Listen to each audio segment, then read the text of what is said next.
Yes, so yes, so yes, so yes.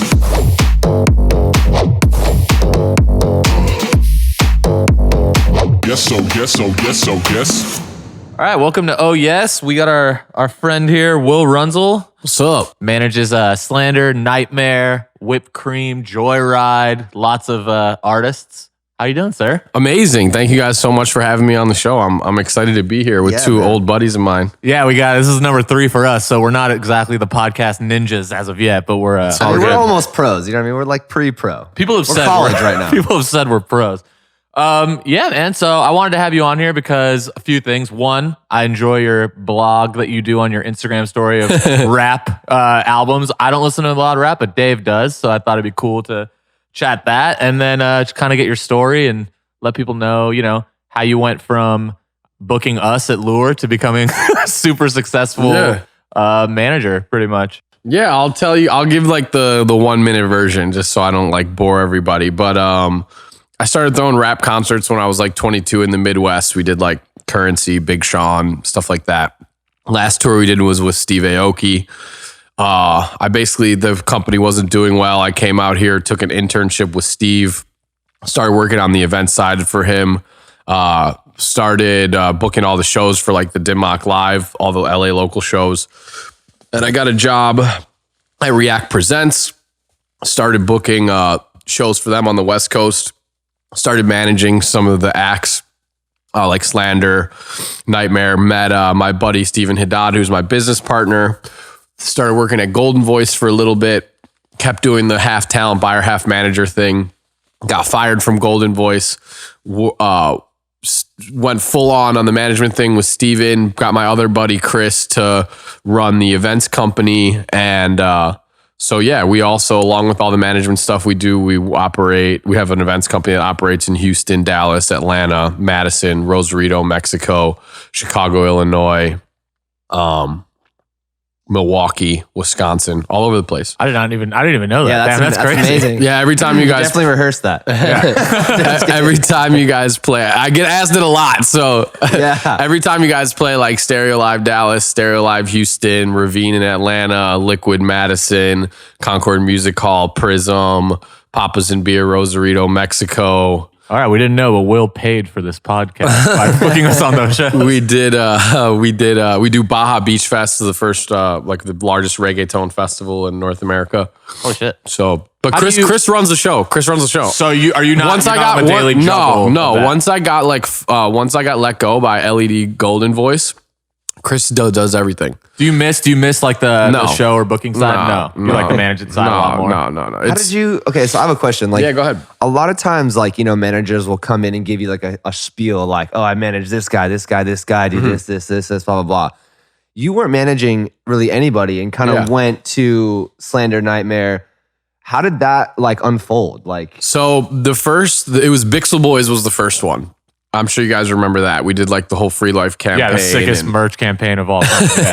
So I started this underground party called Private Label, which was we did M83, Jamie XX, Bag Raiders, just indie stuff. And one of the promo partners was Ian McPherson. He started sending me house tunes, and I was like, wow, these are cool. He was like, yeah, me and my buddy Rob are making these. And I was like, cool, let me manage you guys. And I just did what I do with any project. I made a fucking 5-page, this is what I'm good at. This is what I'm not good at. This is my 2-year plan for you guys. And, they signed with me on the spot. Wow. With SLANDER, I went and I sat down with them. I kind of rearranged that PDF and gave them some manila folders and said, hey, I'm going to do this stuff. And I did the Free Life campaign, and I kind of added the one step on my resume. And then they were like, all right, cool. Then we put SLANDER on 10 main stages their first year. One, right? Year one. Yeah. And then we went to NGHTMRE. And by that time I had Steven, who was great at all this music stuff. So it's my resume doubled, because I wasn't good at the music stuff. Steven's amazing at A&R. He knows how to sign, he knows how to negotiate record deals and all that. And then that's when I was like, all right, cool. Now we're a force, now we have talent. Damn, on both sides of the ball. Where'd you meet Steven? How'd you guys? He was trying to get his acts booked at Lure. Oh, okay, perfect. Yeah, for anybody that doesn't know, Lure was the most poppin' nightclub at one point. It just ended last week. Wait, it just closed? It just turned into a rental event space. Oh my and God. it basically looks like a warehouse with like tan carpeting. Our first DJ show ever was Lure. Hell Will yeah. booked us. That's dope. So we took that, and he's still booking us now, I guess. At 100%. places, which is tight. Dude, we used to get so crazy on those like Oh DJ my shows. God. Dude. When we first started, we were just used to touring in a bus. So like we were like, yeah, there's still no responsibilities, man. We'll just get like our Tao residency. We were just getting way too fucked up for what we were doing. Well, we Wasn't bring a good like idea. 40 people with us too, and like Yeah, we go and sit they're all down at, like, the dudes. They're like Costa 3 dinner. girls. They're like, you guys have 15 people. Yeah, yeah. And they're like, there's 3 of you. We're like, yeah, but like, you know, we got girlfriends, they got friends, like our yeah. friends got friends. Well, there used to be 3 of us, and at one point we had so many people they didn't let the 3rd guy in. He had to stay. They're like, no, they have too many guys. He was like, I'm in the group. They're like, we don't care, man. You got too many people with you. Wow. So my big question is, how do you go from Slander, unknown act, like, you know, when you pick Sure, them up, to yeah. putting them on? How do you get them on 10 main stages? Well, year they one? had a huge following on Facebook, which was like big. They had also before you came on? Yeah, Okay. but they had put out like 15 or so remixes that were all like follow to download.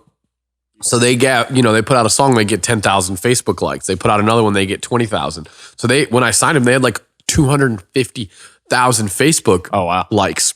And it, you know, in 2013 or whatever, that was like a huge selling point. Like agents were like, you know, our promoters were like, "Oh, this act's got fans," and it was like, well, some of those people might be in Germany, some, you know, like whatever. So we're gonna give it a go. yeah, I think our first show sold like, you know, 55 tickets or something like that. It was Matt Denuzzo, who's like the main guy at Insomniac Yeah. now, booked. Oh, that was Nightmare actually who did that. And yeah, I don't think that any of these shows really did well, but that's kind of my strategy is I put the acts on that, you know, as headliners first. And, you know, even if the shows don't sell well, you still have like, you know, the dance community, 100,000, 200, 300,000 people see that you this act they'd never heard of went and did 15 headline shows.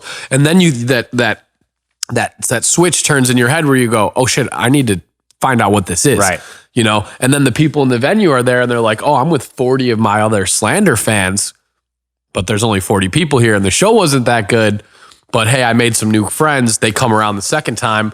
Maybe you lost 10 people because, you know, the show wasn't that great and it wasn't that sold out. But at the same time, if they, you know, my guys give it their all. So they probably played a good set. And then the couple hundred other thousand people are like, oh, this is big. And then 200 people come to your next show. Right. Do you think that's my little formula? Do you think that's changed in the now? Like, because I feel like, you know, 2013, 2014, it was like pretty much like perception was the game. And Totally. now I feel like, do you think it's changed a little bit now to where like you can't play like the game the same way anymore? Like you have to be able to sell tickets or you won't be like rebooked kind of a thing? Yeah, yes and no. I still like to do this strategy. I just wait a little bit longer.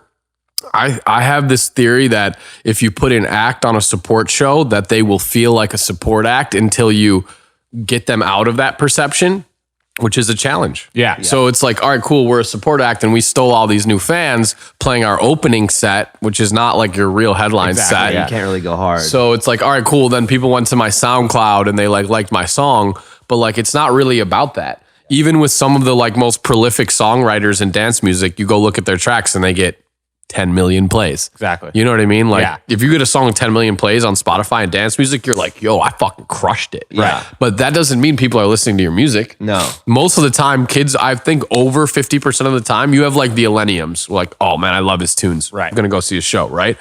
The other 80% of us, people are going to a Nightmare show and they're being like, damn, that dude's crazy. Right. I want to go see that again. 100%. Slander, same thing. You know, JOYRYDE even. He's, you know, I think all of my acts are very musical, but they have never left a fucking ounce of energy on that stage Right. either. Yeah, and I So actually it's see that a like- lot now. We talk about it because we come, obviously we moved from band world where it was like, in band world, everything kind of lines up. Like you can't play a 1,500 cap room unless you can sell 1,500 hard Right. tickets. If your song has 1 million plays on Spotify, if you're a band, you probably have 1 million people actually listening because like the playlisting isn't really big in band world. Right. But I feel like I'm seeing guys now that have 10,000 followers on Instagram and like 30,000 streams on a song, but they're selling out the Palladium. And then you have these That's guys, like a dubstep act though. but it's crazy. That's like Ganja White Night. but it is crazy. And Excision is like the highest selling tickets on the planet right now. And Excision sells, his Spotify's not great. it's 400,000 monthly. Exactly. And he sells more tickets than he sells Skrillex. way more tickets than we do, and we get like 30 million streams per song. You know what I mean? Nightmare is 3 million followers on Instagram, and Excision has 400,000. Exactly. And he sells 5 times as many So tickets as us. where do you think the disconnect is in like somebody, let's say he's got 3 million followers on Instagram. It's like, where are the 3 million kids like that? You know what I mean? That like aren't on coming Instagram to or on Spotify, you mean? or Spotify, Instagram, wherever, like where it's like, Well, Spotify's and Instagram are very different because Spotify means people are listening to the music. On Instagram means you have great tits or you're hilarious That's true too, or whatever. You know what I mean? Like you could be anything. For me, it's like I see like a tritonal who has Yeah. like horrible engagement on Instagram, but Yeah. could sell out the Palladium, and then I see somebody like, you know, that has 300,000 followers on Instagram that I know can't sell it out. Tritonal's been around for a while. Yeah, so I think it's like name recognition is like Gareth such Emery, a big same deal. thing, dude. Yeah. And it's also how the acts are built too. You know, you have guys like, you know, I love him. If he's listening to me, he might not appreciate this, but like, you know, Fetty Legrand, who I booked a million times, he always went and played the clubs. You know, Duke Dumont's like another great example. Like these guys that, you know, Fetty's a more example of it not working. Duke's an example of it working. But and Fetty's been around so long, it's like it's hard to even argue that he had such a successful career. But in 2013, while he was doing Exchange and Create, he should have been doing the Palladium. Right. Because 50% of the people at Exchange or Create are there to party. They don't know who you are. Yeah. And then they're like, all right, cool. But if you go to a Palladium show and you're like, yo, my friend who likes Fetty Legrand, are you going to the show tonight? And they're like, yeah. Then you go to the show and you're like, yo. You're going to see the are artist. you friends with Fetty Legrand? Like, obviously you are. You're just like, oh, damn. Can I get your cell phone number? Like, let's go to the next Fetty show together. Gareth Emery did that. Gareth Emery literally just played the Palladium, even if he couldn't get past Just it. built a community. Yeah, he pretty just much. built a community. wild. And then like guys like, you know, like Dennis Koyu, Bass Jackers, like all these big room house acts that just went and played the soft ticket Yeah, clubs. same They crowd. didn't build, but they got paid more. Yeah. You know, and then it's like, all right, well, if you're going to go like Duke Dumont, if you're going to go the soft ticket route, but then you're going to keep writing hits, so you're going to make the best music videos ever, and you paid for them with the extra 25,000 you got 50 for Exchange, but you got 25 for Palladium. Well, hey, if that's an extra music video to you that goes viral, then there's like a different strategy Yeah, to it's a that whole as different well. approach. Why is that too? Just like to touch on the talent buying side, why Yeah. is it that you would play the Palladium, which is like arguably like way more tickets than Exchange, but you get paid more for Exchange than you would at Because Liquor the sales expenses are a lot higher, and because they don't sell bottle service as Right. prolifically. Okay, cool. Yeah, you got to probably like rent out the Palladium, bring in your own like product, like whatever. Like there's a lot of expense. going Even into it. then, it's also like a Live Nation venue versus like an Insomniac venue. They have like unions. Like everyone that works that night has to get paid $24 an hour. Oh, like wow. period. You know, or whatever. Yeah, it's you like know, minimum, it's just like like even if the person's not there, you have to like pay the union fee. Yeah. You know, in New York, it's insane. Oh, dude, we played Best Buy Theater. They wouldn't let us. Dude, what did they do? everything. They had to turn the lights off for 3 hours and go dark in the venue. 3 hours prior to the show, nobody was allowed to walk around the venue. Nobody was allowed to go on stage. Nobody, because of the Yeah. union law, we had to stay in the green room. And I tried to walk to go get something from stage, and I got screamed at by security. Like the Yep. venue, they turned the lights off. It goes dark, which Yep. is wild. Yep. Slander, Nightmare just launched their label. Yep. Good Vibrations. Are Yes, you sir. guys like running that side of it too? Yep. Or so you are. So what goes into like that side of it now too? Like running the label, doing all that. Like what do you guys look for in like artists? What do you guys, you know? Well, so the artists do most of the A&R, and my business partner Steven. But they're definitely making dog all the is killing decisions. Will over It's there. okay. I might need some tissues in a second. So the guys are doing all the A&R. You know, we handle the marketing and like the contracts and stuff like that. It's also tied in with Insomniac Records. So it is through, it's like distributed through? It's distributed through. So we use their resources. They've given us like a marketing fund, et cetera, et cetera. And yeah, we're just trying to put out forward-thinking bass music right now. That's it. And I think we have a goal to just do any type of electronic music. Maybe even, you know, other genres when the time comes. But right now the focus is absolutely dance music. It's absolutely, you know, bass leaning towards dubstep. And I think that if we got like a crazy house song that didn't sound like anything else, we would take it. Yeah. You know, like is if that just because you're like, you know what like Slander and Nightmare's like main Dude, brand that's is. and just it what the builds- kids want And it these is what the days. kids want. Yeah. The kids just want bass music. Like it's the main stage sound, you know. It's you know, when I see acts like Garrix and Afro, you know, Garrix really survive and remain at that like $400,000 echelon. It's because the kid's putting out music. Yeah. He's putting out great music, and Really he's good putting out Big Room House, which is his bass. And those kids are like, yes, I got another one. And then he's like, oh, here's this pop song. You know, he just put out a pop song with like this homeless man.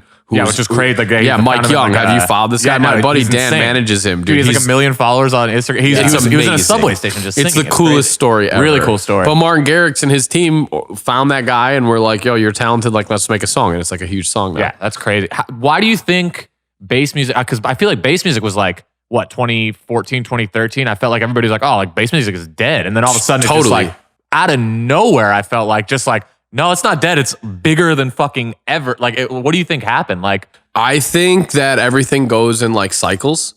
And I think Big Room House is going to come back 100%. I think everything that's been a I thing. think house is like huge right now too. Like, or kind of, House you have is a house still- guy now too, right? We have Omnom. Yeah. Sick. We house is super big right now. You know, you got Fisher and Chris Lake who are just like slaying, but it's also still like just Fisher and Chris Lake. Yeah. You know what I mean? There's no Not been another guy. There's no one else. There's Yeah. no one else right now. You know, who do you want to say? Like, all right, Claude Von Stroke, but like not really. No, Claude I'd say Von. like Mala maybe, and that's, Yeah, Mala and Chami, sure, but they're still like kind of like future bass or future. What do we call Future that? house, I Future guess. house. Yeah. Yeah, future house. So it's just you know, in times of turmoil, which is like where I'd say we are in politics and in you know, all these college kids who have degrees that can't get jobs and whatever. Kids turn to punk rock, you know, and I mean punk rock is like a catch-all term for high energy, lose your mind and you lose yourself in that moment type of music, and that's what kids go for. You know, we're watching in Asia right now, like nobody's listening to bass music because they don't even care enough to have taste about it. Right. You can play 128, you can play anything. You can play, you know, I was in Korea. You couldn't play like house tracks. You had to, and this is Seth Troxler playing, like at the underground party. He had to play hard techno. No, like he couldn't play like can't groovy play house. Like because we have parts in our set where we like in America we'll like slow it down and play like Mala or like play Chris Lake and stuff like that just to like chill for a second. Yeah. And we can't do it in Asia. They don't get no, it. Like no, they don't. They get just it at stop all. moving. The attention, like the vibe completely just dies. And it's Yep. like, you see that happen, like, you know, anywhere else, like in America or something, that the energy gets brought down, but it's still like Well, really they also intensive, charge like, up too. Exactly. Yeah. Well, and people you like give to a break. dance. People don't know how. People don't dance. But in there. Asia, They when just wanna that jump. starts happening, they literally just like put their drinks down and like start looking around. Like they just don't know what it is, and it's just a Yep. whole different culture. Yep. But I it's feel like okay. bass is coming it's in okay. Asia. It's okay. They'll pick one genre there in like 5 years, and it'll get really big. It'll probably be Big Room to start, and then and it kind of is that right now. Maybe we're like a year or two away from like, you know. We know Big Room's the biggest genre there right now. Right. But in maybe 2 or 3 years, all these guys will have a name recognition and a face for these fans there who go, you know, you go to Asia right now and they send you fake fans to the airport and then they take photos of them and then they send it back to the kids that go, yo, this is a big American DJ or whatever. In a couple years, you're going to have kids who are really tuned in on NetTease, on Weibo, on all these little social platforms. And they're like, oh, I'm actually a fan of It's gonna become this a real, thing. real, Yeah. Right. And then the evolution will begin. Do you have know? do you have all your guys? Because I know we are invested in building those socials. Absolutely. Yeah, us too. Yeah, we have Absolutely. Like, we have to build it. Yeah. Shout out Joanne Wen. At, Yeah, Joanne went. That's who Brandon talks to us about. We have Kyle Bagley. Yeah. Oh, cool. So we moved on from Kyle. From Kyle. Yeah. Okay. Kyle's great though. Kyle's great too. I don't think he can listen to this because he's in China, so it's all good. Kyle, I got nothing bad to say about Kyle. Kyle did an awesome job. Joanne just has a connect with the DSP, so she can get your song on the cover of like the Apple Music out there, which is NetEase. For anybody that doesn't know that's listening to this, in China they have their own like Spotify. It's called their own- NetEase, yeah. NetEase, all this stuff. So are you guys investing like in going to Asia a lot with like most of your guys, or are you gonna wait till the bass kind of like hits over there? Wait nowhere. Wait nowhere. Yeah, wait just- nowhere. You're gonna make it so you guys are the First acts brings it over. Yeah, there. 100%. Yeah, yeah. Like, you know, you go look at Rehab over there. This guy went to China, played shows for $10,000 and all the cigarette smoke, probably hated it, whatever. And he played like 14 markets, and he probably did it for a seat, twice a year. This is like maybe back he in the did day. This is like 2015, right? Not even back in the day, just like 2016 maybe. And now he gets $100,000 a night. Yeah. In every fucking market in China. And it's literally just because they don't know any better. But you went there and then they had that experience, which is just what we were talking about with the American kids, where they go, all right, I don't know a Rehab song, but he just blew my mind with his DJ set. I'm coming back. Yeah. You know? Exactly. Yeah. We've been going there twice a month now, like just trying to like build as much as we Dude, and as it we will can. just stick. It will just happen for you. Because we know eventually. Unless your guys' set is terrible, but I know it's great. I've seen it a million times. But I'm saying, I don't even mean like for you guys. I mean, if someone goes over there and they don't relate to that energy that's needed in that room, you won't build. But if you go there, they've never heard of your songs, but you bring the energy, which you guys do. I know it's already clicking for which you is guys. like it's a really big thing for us. Like we talked to so many of the big room guys, like you probably know from like back in the day, like Blaster Jacks, all these guys. None of them are coming here anymore because they didn't want to, like 2 years ago. They didn't play the Palladium. Dude, and when everybody's fees went down 2 years ago, 3 years ago, They were like, fuck it, I'm not coming. nobody wanted to come. And I remember having this conversation with a lot of them, like, yo, you should probably still come here because people are just going to forget about you. Like, I get it. Yeah, you were getting 30 grand and now they're offering you 10, but it's probably smart to just like keep coming back. And they didn't. And I feel like now the demand, they like killed their own scene in America. Totally. I felt like. And the thing is, there's a bummer. big room house scene in America though. There isn't? There is. Absolutely There is. It's smaller than it was, but it's still But there. it exists, yeah. Oh, I mean, yeah, the bottle buyers, absolutely. there's bottle buyers that want big room house. Totally. I mean, you still like you go into a club and you like we'll throw it back and play like a 2014, 15 like big room banger, and the People whole love it, club I bet. explodes. Yeah, I and bet. it's just funny because it's like you're not hearing anybody a lot really putting out a true like big room song right now. You know, unless you're like the Europe guys, whatever. But any American Garrix, guys, aren't that's doing it. Garrix is doing it. But like you drop that in the club and it just explodes. Oh yeah, you play like Swedish House Mafia from back in the day. no matter or who you are, play it's going like off. you play like Dennis Koyu, Bong, or Tongue, or you play like any of those big room Will tracks. loves big room, dude. Bro, Will's naming songs I don't even know. dog, you don't know that. You guys, all right, I'll play you. Dennis Koyu had like the most big room hits of any artist ever in 1 year. That's wild. It was like 2013 or 2014. He had that Winter Gordon La Di Da remix, the Tommy Trash song. He had the song called Bong. He had a song called Tongue, T-U-N-G. He had a And if song you called play Tongue these Bongs. songs right now, you will go find them on your Serato or find them in your library, and you'll be like, wow, I played that song. Oh, for sure. a million times. No, I Now promise. I don't even realize Dude, it. I looked through my like because now we use Record Box, but I like looked at my tractor the other day. It's like, damn, I was playing Hard Rock Sofa back, and you know what I mean? Like I couldn't. Name Okay, wait, the what's song. another one? What was Dude, Dirty South, Hard Rock Sofa. There were so many. Nari and Milani. You remember that songs. song? Oh, dude, Adam. yeah. And then there was the. I know them all. I know all the big room songs. I listened on the way over here. Literally. Oh my God. I just, you know what? And there's parts of that genre that like I absolutely hate, but like those like big The anthems. the anthems, like I'm gonna like them in 10 years. Yeah. Well, it's just undeniable. You know It's what just I mean? Like, you undeniable. hear They're that, great it's little, like, they're great rhythms. You know, Yeah. it's just it's a hooky rhythm. It's got a kick drum in it. I'm in. yeah. So since you say that, who's your rap guys right now? Like, who do you love? Who I do you like NBA Youngboy. I like T Grizzly. I like Rob Banks. I like Comethazine. I'm just telling you like the not obvious ones. Yeah. I like, let's see, who else do I got on here? Will does a weekly, like pretty much. I If the want to song say come- blog post. I mean, Yeah, do you kinda. actually put up a blog post too, or do you just put it on your Insta story? YNW Melly, who's on, I guess got charged He's with in murder. trouble right now, yeah. Dude, they're all in trouble. Well, I just read a thing. Weefy's It was funeral. 15 rappers got arrested in February or something like that. Something wild. Yeah. Well, they're like, everyone's saying they're like targeted. So I think the government's just listening. And like 21 Savage thing is crazy. Like everyone thought he was just from Atlanta. You know what I mean? I don't Dude, think he so ever. crazy. Dude, when I saw that, I was like, that's a joke. Like, he's from Atlanta. He always talks about like he's Atlanta. Like, Well, he moved to Atlanta, it sounds like, when he was 14. yeah. And he was born So- in England, but then lived in like not the Dominican, but some island or something. Yeah, for a little right. bit, and then came over. I don't know. It's a crazy story. It's definitely crazy. We'll see how it all plays out. I'm excited to see. So like I think 2-3 months ago you started kind of like I don't want to say blogging, but you kind of started like I just do like I don't work in rap music really, so it's like a lot easier. Like you'll notice I only talk about dance albums when they're good, but I review dance music too. But I only if someone puts out which sucks because there was like 2 good dance albums the entire year. Yeah. And I also don't really review singles. I just review like projects or whatever. But like they offered me a show at Dash Radio to talk about rap music. Yeah, Oh shit. like all this stuff. But I just like. This is you guys are living my dream right now. By the way, like I want to have a radio show for myself one day. Yeah, but we can get you. I've got a lot. I've got a lot to accomplish first. I want to focus on my clients.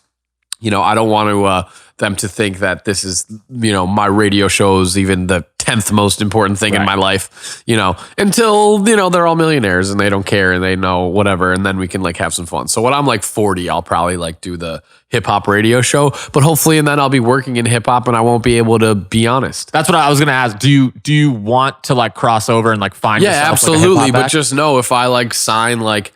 You guys have like an R&B singer or something. Yeah, but right? he's like pop. He's Okay, like straight pop. It's like not really that urban. We thought it was at first because the lyrics are like really gritty. But like he's a white guy from Canada who's singing like The Weeknd There's or whatever. nothing more urban than that, man. Yeah, right. From Toronto, even better.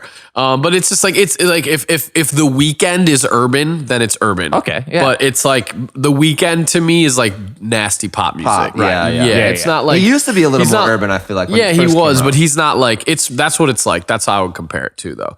But I listen basically every Thursday, every Friday. I go to the gym a lot. Shout out. Hey, me too. Yeah. Yeah, but that's where I listen to all my music, and that's why it's not like it's I'm not like using work time to like listen to a full rap album. I just throw it in and whatever, and if it moves me, I write down whatever pops into my brain, whatever. I have like a long history of being a writer, so I love what you write. By the way, I don't listen. I don't listen to hip hop at all. So like, I'll look at your thing and I'll be like, oh, okay. I'll actually go listen to it. And I think a lot of the people that probably see your stuff are more in dance music. So it's beneficial because it's like other than Dave, who like really likes hip hop music, I'm not around it and I don't really know it. So it actually gets me to be like, oh, I need to go like save these songs and check them out. Yeah, which is people tight. hit me up and they're and 85% of the time they go, man, I agree with everything you said. It's crazy. You did this Reddit for when X died, right? Or like when his album came. That's kind of what like started kind of like snowballing. I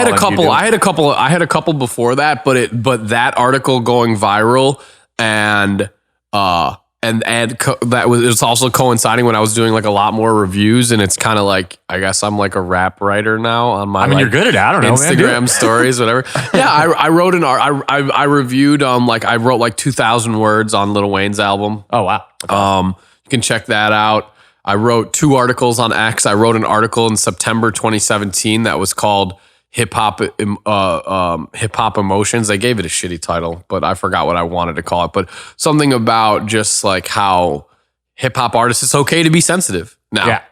I mean, it's almost like it's almost more important now. Like the Trippie Reds and you look at like Wu-Tang. And if these cats were like talking about like their feelings or whatever, like, you go look back at Tupac and Biggie and there's like one Biggie reference and there's like, I looked it up actually, there's one Biggie reference and there's like 2 Tupac references where they're like, yeah, almost wanted to like end my life, like talking about suicide. Tentacion talks about that in every 4th song. He's like talking about how he wants to kill himself, Ski Mask, same shit, et cetera, et cetera. So like, I wrote that article and then the next article was about how Tentacion was this generation's Tupac. And everyone over the age of 24 was like, you are a fucking moron. And everyone under the age of 24 was like, you are a fucking genius. Yeah, you're the genius. Yeah. This is exactly how I feel. You put how I felt in words. And then I had like Constantine, the like talent buyer for Dre's, being like, bro, I grew up with Tupac. You're a fucking moron on Facebook. I lost half my friends. I'm like, look, man, look, here's the stats. You're like, my demographic on my stats just went way left. So, here's the deal with that is like the kid passed away and there was a vigil at his grave, like the place that he got shot for 4 days. Yeah. Kids pitched tents and hung out where he fucking died. Dude, they packed like the stadium for his like viewing. There was a riot in Los Angeles on Melrose with 2,000 kids going crazy. I didn't even know that. Yes, there was. Okay, and the kid's from South Florida. He's not from LA. Yeah. Wow. You know what I mean? That didn't happen when Tupac died. People didn't camp out at the fucking MGM, outside or whatever, like saying prayers and shit. Like there was a police, whatever, and then people left. Yeah. There was definitely like outcry, but there wasn't like a riot in the streets when Biggie died, when Pac died. Do you think that's because it's something that we've touched on a lot? Social media for sure. I was gonna say the social media thing. Like, do you feel like you can be like, yo, you could be like, meet me at Melrose in Fairfax right now. We're going up for fucking X. And I feel like people are so much more invested in artists in a way that they really like because they feel like they know them via social media. The thing that's interesting about X is like you felt like you knew him through his song, and that's not kind of sounds cheesy to say, but he really presented himself. That's great music, and his music in a way that you were like, dude, like I'm so connected to this guy. We were in Israel when he died, and I felt so sad. Yeah, like, you were sad about it. I literally almost started crying. And this guy like damn near murdered his pregnant girlfriend and like beat her, and we still, that's how powerful his music was. Yeah. That we knew all this terrible shit about him, and we still were like, oh man, he's gone. I'm not gonna get another one of those songs I related to. It made me feel guilty. Yeah, I had women email me and be like, yo, dude, you shouldn't be championing this guy. Right. And I was like, look, I understand that like you read the article with that in that way, but if you read the article that I wrote, it's not charged at all. And that's why I wrote it that way. It's literally Tupac did this, Tentacion did this. Yeah. Tupac did this, Tentacion did this. And I didn't say he's a great guy. I didn't say anything about him. I even said he's a bad guy. Yeah. But because you're comparing him to someone that's so highly revered, people are like, oh, you're making him look good. Yeah, I see that a lot. You're always like, if you need to, you're like, I'm separating who he is from like totally his music. Yeah. Dude, Tupac went to prison for 8 months for raping a girl. Yeah. Okay. Nobody remembers that. James Brown used to beat the shit out of his wife. You know what I mean? Like you look at one of the most prolific songwriters of all time, Phil Spector, like literally more #1 hits than anybody. And he killed his wife and got away with it. I mean, there's an entire series out about R. Kelly right now. Right. And it's like, you can't say TP2 is one of my favorite albums of all time. You can't say the songs aren't incredible. It's funny how things like that don't catch on. Like everyone was like, he's the worst guy ever. He's going to jail. He's horrible.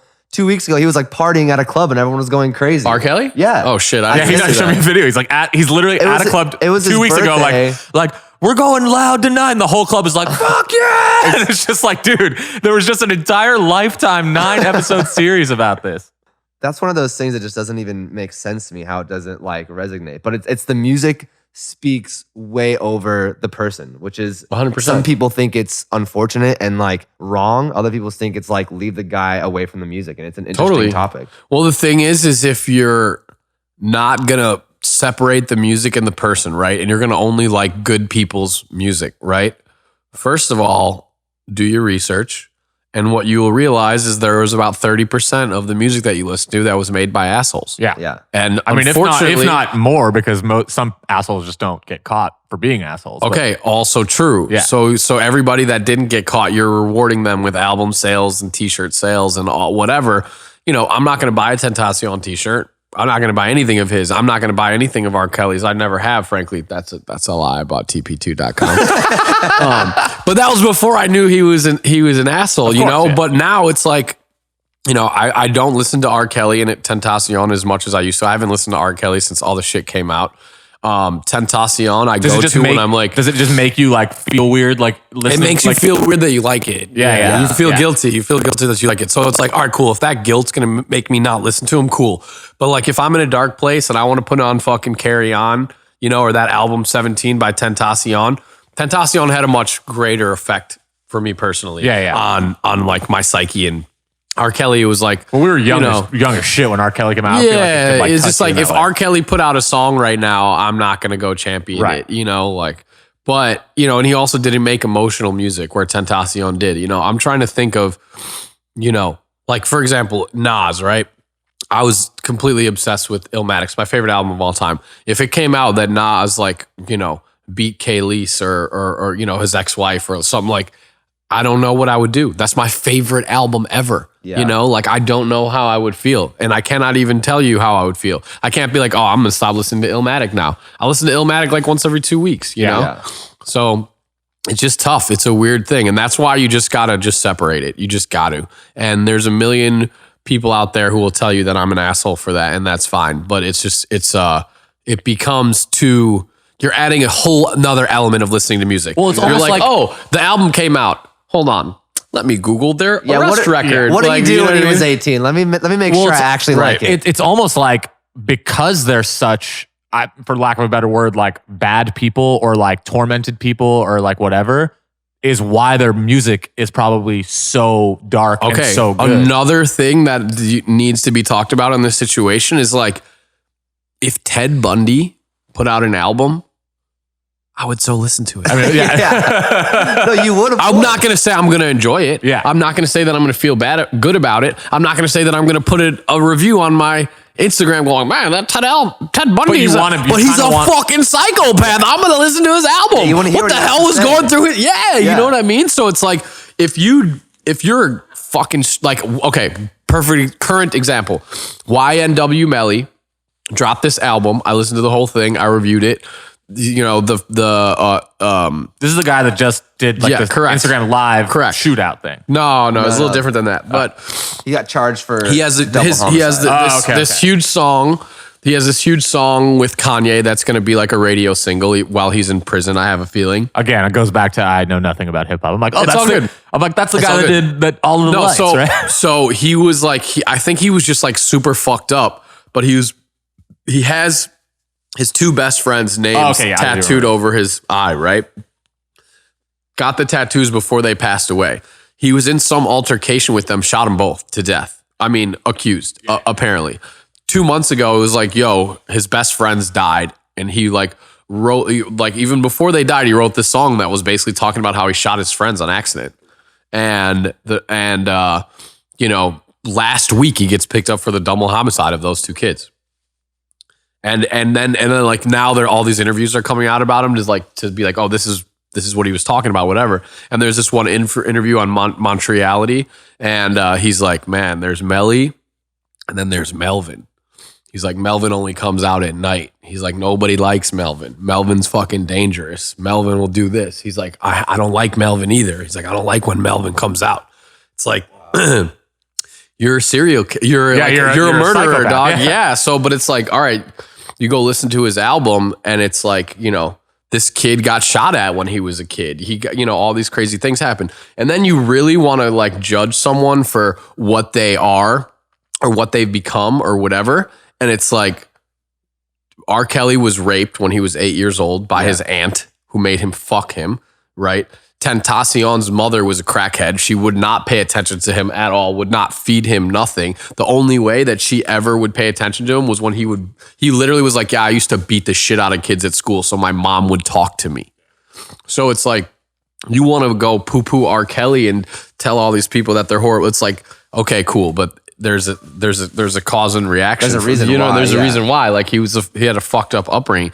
There's also no excuse for what you've done, but it's like, you can't just be like, oh, he was born a bad kid. A lot of it's environmental. Yeah. You know, people are grown up in these shitty environments and they don't know how to be.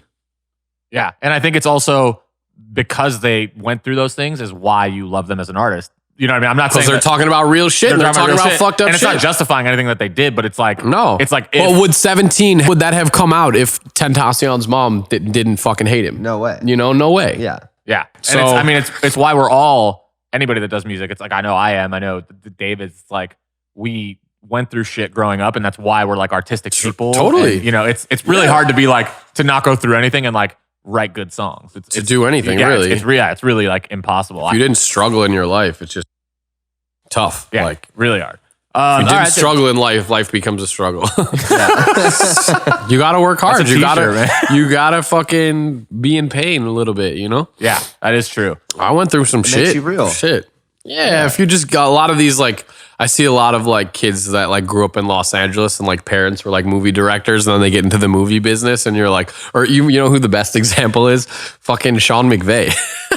The quarterback or the coach for the Rams. Okay. Yeah. He's like 32-year-old head coach. coach in the But NFL. like, dude, he was given like an internship with like the Giants when he was like 20 because his dad was like the general manager of the Giants or like whatever. But then it's like, all right, if you're going to get that opportunity, then like be great. Yeah. And then, and he is great, which is crazy. So well, he is great. Though. Yeah.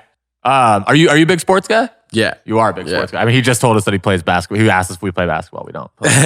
He's hooping. He's hooping. We're playing later at basketball. If 6. this is live, hit me on Instagram. We're playing basketball at 6 and on Thursdays, Tuesdays, Thursdays, and Saturdays. You recently, like a year ago, got like super into health, right? Like maybe 2 No, years ago? I mean, I guess I quit smoking cigarettes like 3 years ago. That's when it kind of was like, I still started like running like a lot. Yeah, I ran the LA Marathon in 17 and 18. I'm not running it this year because I'm playing too much basketball. Like I'm But already yeah, running on the court. my whole vibe is like Earth is hella sick, and like I'm just trying to be here a long ass time. Yeah, for sure. Like I don't know what's because you next. were like when I first met you, you definitely like weren't like super. Bro, into we health were or anything. smoking cigarettes, blunts. We met. I mean, we met. Right We ate behind it. the stage. I was smoking a blunt and a cigarette too in my hand while chugging a Grey Goose. Like, And it just hit you one day. I know for me, like it just like one day I was just like, all right, I'm 30 now because I'm 30 now. I was just like 29 and a half, actually. You're right. I'm 32 now. 29 and a half was like, we're going to go a little harder. I've been like running since I'm like 26, Oh, okay. but it wasn't like marathons and shit. Where were you from originally? Chicago. So Chicago. Evanston, Illinois, to be exact. It's So, the first suburb north of Do Chicago. you see yourself ending up in LA like forever, or you think? you'll move Yeah, back I to think so. Chicago? I mean, I'm never going back to Chicago, but I don't know. I might move to like Mexico or like South America or something when I'm like 50. You know? just Yeah, I think the Nice place music to industry retire. will probably burn me out. My girlfriend she's a nomad. She doesn't like being in one place at one time. So I'm sure we'll run around the earth at some point in time. I like that. Yeah, that's awesome. That's rad. Yeah, I mean, I guess for me, one thing that like we got a lot of. I said you were going to be on the show, and like the thing that I got the most was kind of like when you're looking for like a new artist. Obviously, when you found Slander, they had already had the Facebook thing. Nightmare, I don't know what Nightmare was up to when you picked him up. Really, like I think you kind of picked him up like really early in the game.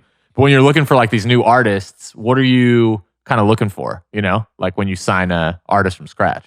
It's all very varying scale. You know, if you're the next Skrillex on the production front, you can look like not saying Skrillex looks like a nerd, but like you can look like whatever. Right. You know, if you're an above average producer, but you're a fucking superstar, you know, that's gonna what I'm looking for is both. Yeah. Really though, someone who's like got the personality, but is also like has the chops too. Right. You know, what I'm looking for, just to answer your question, all the kids out there, send me, and I'm asking your listeners, send me 10 unreleased original songs that sound like nothing else out there. Yeah, because That's I feel it. like when you picked up Nightmare, That are high energy. Yeah. Hands 10 unreleased songs that sound like nothing out there that are hands in the air music. That's my requirement. That's it. Put that on a fucking post-it. So you would sign an artist music just based on music. Totally. alone if you Never loved it. met him. I don't care, dude. No offense to you guys, because I know you make your living being live, but it's not that hard. Yeah. I'm sorry. No, yeah. No, I mean, playing live is whatever. Well, it's yeah. what the hard part is what you guys were given. You're insane on stage, but there's 10% of that's God given, and there's 90% of that's like, all right, cool. We're gonna pick songs that people like. We're gonna practice our mixing, and we're gonna go out there and we're gonna jump on the tables. We're gonna spray the champagne, and we're gonna scream into the microphone. The other 10% is the swagger. Right. Yeah. Is the kids look at you and it's authentic. Yeah. You're like, because sometimes kids will go up there like, I won't even name the acts, but like I'm thinking of some kind of awkward DJs in my mind right now, and they go up and they spray that champagne and people don't believe them. Yeah. you're You're just like, bro, what are you doing? No, we've seen dude, Yeah. Chill, get off the table. lot Bro. of Play your best song. Get off the table. a lot of the guys that were because they're around- awkward. You know, Yeah. not everybody can get on the table, look everyone in the eyes, and be like, "Yo, who's ready to fucking party?" Spray the champagne, jump into the crowd, whatever. You know, they get up there and they're like, "Oh, my idols did it," or "I saw Breathe Carolina do it, and I'm gonna go do it like them." But they don't have it in their.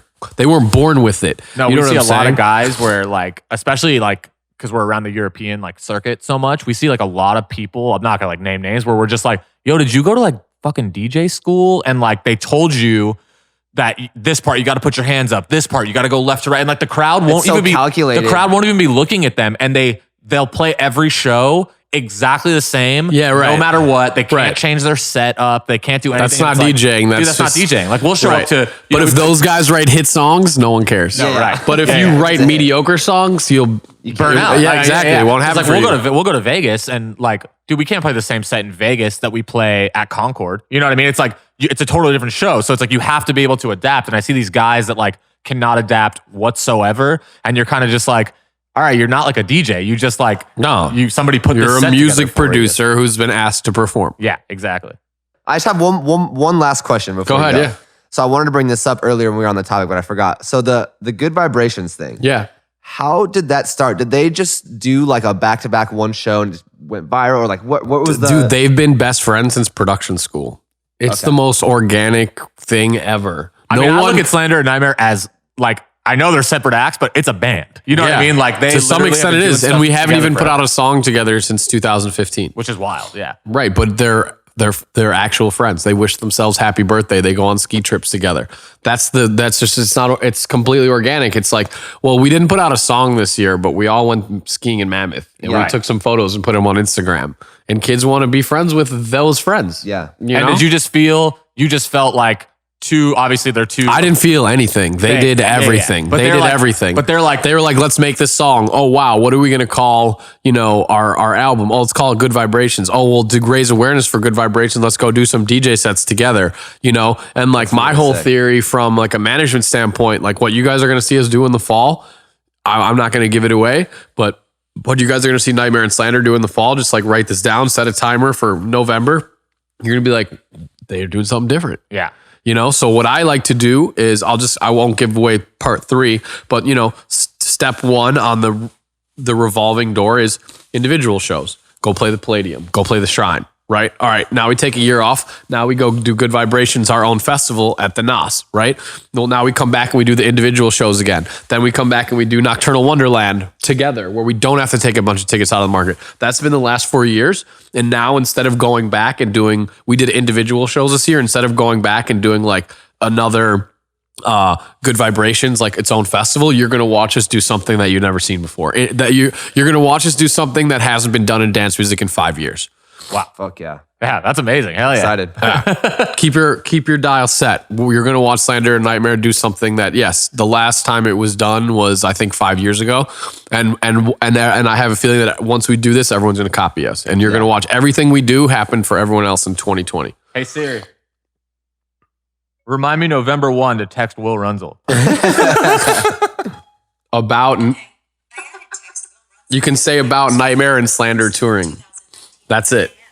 Perfect. Man. Amazing. Yeah, thank you for coming by, man. No problem. Thank you guys for having me. It was a blast. Sorry that my dog. I'm gonna have to vacuum my couch now. Yeah, it's all good. I need a tissue. All right. See you later. Yes, so, yes, so, yes, so, yes.